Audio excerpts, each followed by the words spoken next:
Hello everyone, welcome back to my another YouTube video. So the topic of today's video is management. Let's start with effectiveness and efficiency. So effectiveness and efficiency. अब इसमें से एक का मतलब होता है काम को टाइम पे पूरा करना और एक का मतलब होता है ऑप्टिमम कॉस्ट के साथ पूरा करना. तो इसमें ये वर्ड है टी. तो इफ़ेक्टिवनेस हम याद रखेंगे कि यहाँ पर टाइम की बात हो रही है और एफिशिएंसी यहाँ पे क्या वर्ड है सी. तो ये ऑप्टिमम कॉस्ट से एसोसिएटेड है. तो इस तरीके से आप याद कर सकते हो कि कहाँ पर टाइम की बात हो रही है और कहाँ पर कॉस्ट की बात हो रही है. We will talk about functions of management. So to learn functions of management, you will learn POSDC, POSDC. P for planning, then O से organizing, S for staffing, D से directing, and for C we mean controlling. Moving on. Next, we'll talk about features of management. So you can learn features of management by a simple mnemonic, that is IG, GDP, MC. For I, intangible. For G, goal oriented. G, group activity. D, dynamic. P, pervasive. M, multidimensional. and C, continuous. मैंने इसके ऊपर एक detailed video भी बनाई हुई है, आप चाहें तो वो भी वीडियो देख सकते हैं. Next is objectives of management. So you can learn objectives of management by a simple mnemonic SOP. S से होता है सोशल ऑब्जेक्टिव्स, O से होते हैं ऑर्गेनाइजेशनल ऑब्जेक्टिव्स एंड P से होते हैं पर्सनल ऑब्जेक्टिव्स.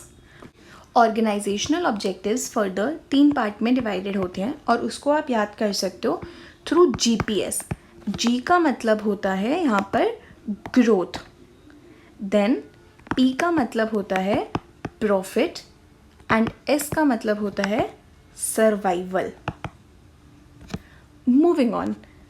नेक्स्ट टॉपिक आता है importance of management.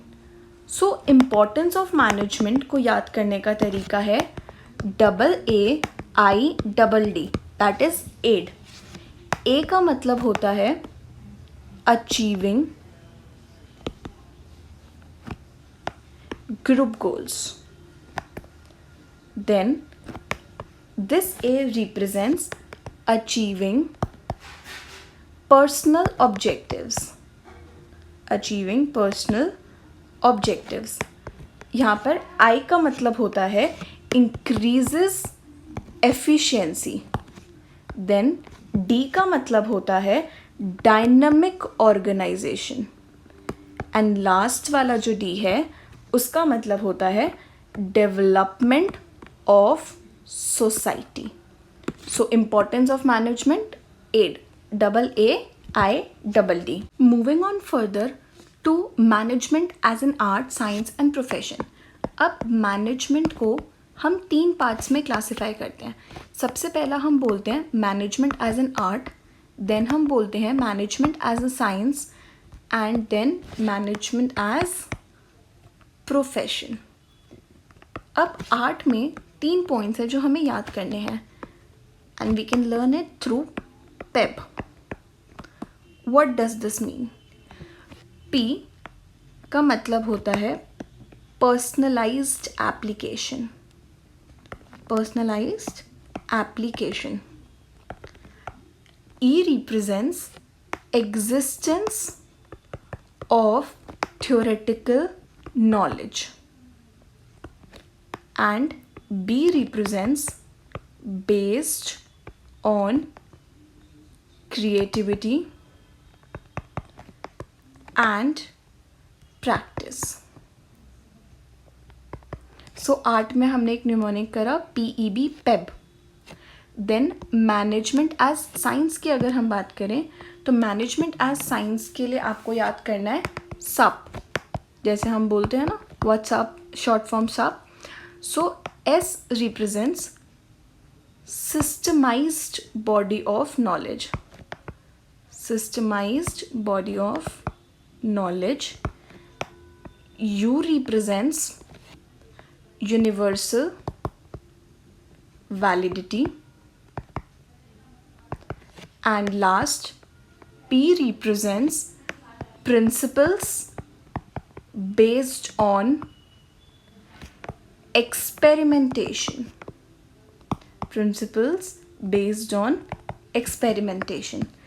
Last, if we talk about profession, profession के अंदर आपको याद करना है REP, rep. So here R means restricted entry. Restricted entry. E means ethical code of conduct. Ethical code of conduct. And P here means professional association.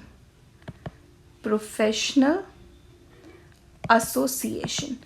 अब एक चीज़ इसके अंदर लास्ट जो हमें याद रखनी है, आर्ट के अंदर PEB तीनों फॉलो होता है, मतलब मैनेजमेंट, पर्सनलाइज एप्लीकेशन भी है, management existence of theoretical knowledge भी है, and management is based on creativity and practice. लेकिन अगर हम बात करते हैं मैनेजमेंट एज साइंस की, तो मैनेजमेंट एज साइंस में जो एस है मतलब सिस्टमाइज्ड बॉडी ऑफ नॉलेज, ये फॉलो होता है, लेकिन यू और पी फॉलो नहीं होते. And when we talk about profession, so ना तो आर फॉलो होता, ना ई फॉलो होता, और ना ही पी फॉलो होता. जो ये यूपी है ये समवट फॉलो होता है, मतलब ये पार्शियली प्रेजेंट है, लेकिन ये तीनों नॉट प्रेजेंट है. Last topic of the chapter is coordination. Coordination के अंदर हमें दो टॉपिक पढ़ने हैं, that is features of coordination and importance of coordination. तो सबसे पहले स्टार्ट करते हैं फीचर्स ऑफ कोऑर्डिनेशन से. इसके लिए you just have to remember ICU and RDP. ICU RDP कि ICU में रिसर्च एंड डेवलपमेंट प्रोसेस चल रहा है, इस टाइप से करके याद कर लो.